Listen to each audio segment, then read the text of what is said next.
वृक्ष से नारद जी ने वैशाख महात्म बताते हुए कहा कि जैसा कि पूर्व काल में ब्रह्मा जी ने बतलाया था, पहले तो जीव का भारतवर्ष में जन्म होना ही दुर्लभ है, उससे भी अधिक दुर्लभ है वहाँ मनुष्य योनि में जन्म होना। मनुष्य होने पर भी अपने अपने धर्म के पालन में प्रवृत्त होना और भी कठिन है, उससे भी उत्तम दुर्लभ है भगवान वासुदेव में भक्ति और उसके होने पर भी माधव मास में स्नान आदि का सुयोग मिलना और भी कठिन है। माधव मास वैशाख मास भगवान लक्ष्मीपति को अति प्रिय होने के नाते वैशाख मास को माधव मास कहा जाता है। तो माधव मास को पाकर जो विधि पूर्वक स्नान दान जप आदि का अनुष्ठान करते हैं वे भी मनुष्य धन्य एवं कृतकृत्य हैं। उनके दर्शन मात्र से पापियों के भी पाप दूर हो जाते हैं और वे भगवत भाव से भावित होकर धर्मचरण के अभिलाषी बन जाते हैं। वैशाख मास की जो एकादशी से लेकर पूर्णिमा तक अंतिम दिन है, अंतिम ये 5 दिन समूचे महीने के समान महत्व रखते हैं। राजन, जिन लोगों ने वैशाख मास में भांति भांति के उपचारों द्वारा मधु दैत्य के वो मारने वाले भगवान लक्ष्मीपति का पूजन कर लिया, उन्होंने अपने जन्म का फल पा लिया। भला कौन सी ऐसी उत्तम अत्यंत दुर्लभ वस्तु है जो वैशाख के स्नान तथा विधि पूर्वक भगवान के पूजन से नहीं प्राप्त होती। जिन्होंने दान होम जब तीर्थ में प्राण त्याग और संपूर्ण पापों का नाश करने वाले भगवान श्री नारायण का ध्यान नहीं किया, उन मनुष्यों का जन्म इस संसार में व्यर्थ ही समझना चाहिए। जो धन रहते हुए कंजूसी करते हैं, दान नहीं देते और मर जाते हैं, उनका धन व्यर्थ हो जाता है। उत्तम कुल में जन्म, अच्छी मृत्यु, श्रेष्ठ भोग, सुख सदा, दान करने में अधिक प्रसन्नता, उदारता तथा उत्तम धैर्य, ये सब कुछ भगवान श्री विष्णु की कृपा से ही प्राप्त होते हैं। महात्मा नारायण के अनुग्रह से ही मनोवांछित सिद्धियाँ मिलती हैं। जो कार्तिक में, माघ में तथा माधव को प्रिय लगने वाले वैशाख मास में स्नान करके मधुवंता लक्ष्मीपति दामोदर की विशेष विधि के साथ भक्तिपूर्वक पूजा करते हैं, अपनी शक्ति के अनुसार दान देते हैं, वह मनुष्य इस लोक का सुख भोग कर अंत में श्री हरि के पद को प्राप्त होते हैं। भोग जैसे सूर्योदय होने पर अंधकार नष्ट हो जाता है, उसी प्रकार वैशाख मास में प्रातः स्नान करने से अनेक जन्मों के पाप राशि नष्ट हो जाती है। यह बात ब्रह्मा जी ने नारद जी से बताई थी। भगवान श्री विष्णु ने माधव मास की महिमा का विशेष प्रचार किया है, अतः इस महीने के आने पर मनुष्यों को पवित्र करने वाले पुण्य जल से परिपूर्ण गंगा तीर्थ, नर्मदा तीर्थ, यमुना तीर्थ अथवा सरस्वती तीर्थ में सूर्योदय से पहले स्नान करना चाहिए। भगवान मुकुंद की उसके बाद पूजा करनी चाहिए। इससे तपस्या का फल भोगने के पश्चात अच्छे स्वर्ग की प्राप्ति होती है। भगवान श्री नारायण अनामय रोग व्याधि से रहित हैं।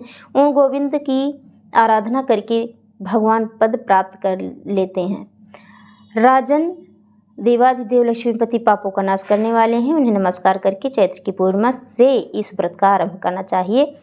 व्रत लेने वाला पुरुष यम नियमों का पालन करे, शक्ति के अनुसार कुछ दान दे और भूमि पर शयन करे, सात्विक भोजन करे, ब्रह्मचर्य का पालन करे और हृदय में भगवान श्री नारायण का ध्यान करते हुए तपस्याओं के द्वारा शरीर को सुखाए। इस प्रकार नियम से रहकर जब वैशाख की पूर्णिमा आए उस दिन मधुवंता श्री नारायण जी को के नाम से मधु, तिल आदि का दान करके श्रेष्ठ ब्राह्मणों को भक्तिपूर्वक भोजन कराएं। उन्हें दक्षिणा सहित धेनु दान दें तथा वैशाख स्नान के व्रत में जो कुछ त्रुटि रह गई हो उसकी पूर्णता के लिए ब्राह्मणों से प्रार्थना करें। भोपाल, जिस प्रकार लक्ष्मी जी जगदीश्वर माधव की प्रिया हैं, उसी प्रकार माधव मास भी मधुसूदन को बहुत प्रिय है। इस तरह इन नियमों का पालन करते हुए 12 वर्ष तक वैशाख स्नान करना चाहिए। अंत में मधुसूदन की प्रसन्नता के लिए अपनी शक्ति के अनुसार व्रत का उद्यापन करें। पूर्व काल में ब्रह्मा जी के मुख से जो कुछ भी नारद जी ने सुना था वह सब वैशाख मास का महात्म राजा अम्बरीश से बताया। राजा अम्बरीश ने कहा, स्नान में परिश्रम तो बहुत थोड़ा ही है, फिर उसे इतना बड़ा फल क्यों मिलता है? मुझे इस पर विश्वास नहीं हो पा रहा है। तो नारद जी ने कहा, तुम्हारा संदेह ठीक है, थोड़े परिश्रम के द्वारा महान फल की प्राप्ति असंभव है, तथापि इस पर विश्वास करो क्योंकि यह ब्रह्मा जी ने बताई है बात। धर्म की गति सूक्ष्म होती है, उसे समझने में बड़े बड़े पुरुषों को भी कठिनाई होती है। श्री हरि की शक्ति अचिंत्य है और उनकी कृति में विद्वानों को भी मोह हो जाता है। विश्वामित्र आदि क्षत्रिय थे, किंतु धर्म का अधिक अनुष्ठान करने के कारण वे ब्राह्मणत्व को प्राप्त हो गए। अतः धर्म की गति अत्यंत सूक्ष्म है।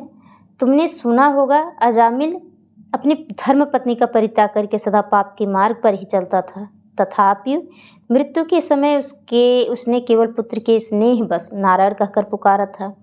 पुत्र का चिंतन करके नारायण का नाम लिया था, किंतु इतने से ही उसको अत्यंत दुर्लभ पद की प्राप्ति हो गई थी।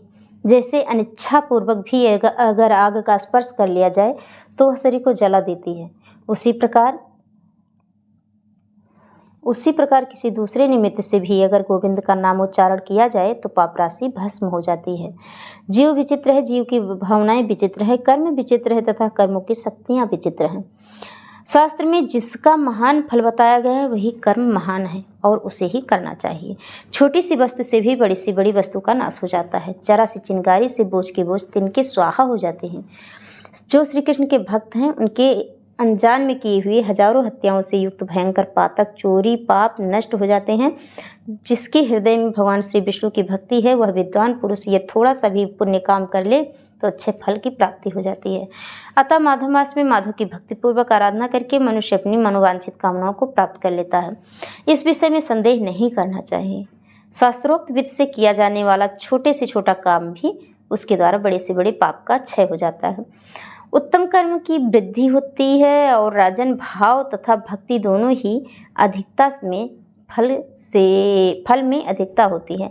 धर्म की गति सूक्ष्म है, वह कई प्रकारों से जानी जाती है। महाराज, जो भाव से हीन है, जिसके हृदय में उत्तम भाव एवं भगवान की भक्ति नहीं है, वह अच्छे देश और काल में जाकर जीवन भर पवित्र गंगा जल में स्नान करता है और दान देता है तो भी कभी शुद्ध नहीं हो सकता।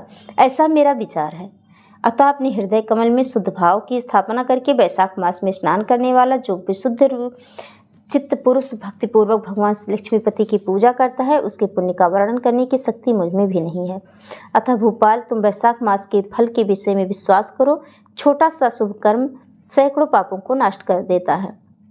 जैसे हरि नाम के भय से राशि पाप नष्ट हो जाते हैं, उसी प्रकार सूर्य के मेष राशि में स्थित होने के समय प्रातः स्नान करने से तथा तीर्थ में भगवान की स्तुति करने से पापों का नाश हो जाता है। जिस प्रकार गरुड़ के तेज से सांप भाग जाते हैं, उसी तरह प्रातः काल वैशाख स्नान करने से पाप पलायन कर जाते हैं। यह निश्चित बात है। जो मनुष्य मेष राशि के सूर्य में गंगा या नर्मदा के जल में नहाकर 1, 2 या 3 समय भक्तिभाव के साथ पाप प्रशमन नामक स्तोत्र का पाठ करता है, वह सब पापों से मुक्त होकर परम पद को प्राप्त होता है। अम्बरीश, इस प्रकार मैंने थोड़े से यह वैशाख स्नान का सारा महात्म सुना दिया। अब और क्या सुनना चाहते हो, ऐसा नारद जी ने पूछा राजा अम्बरीश से।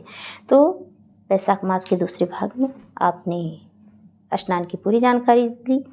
फिर मिलेंगे वैशाख मास के तीसरे भाग में। जय माता दी।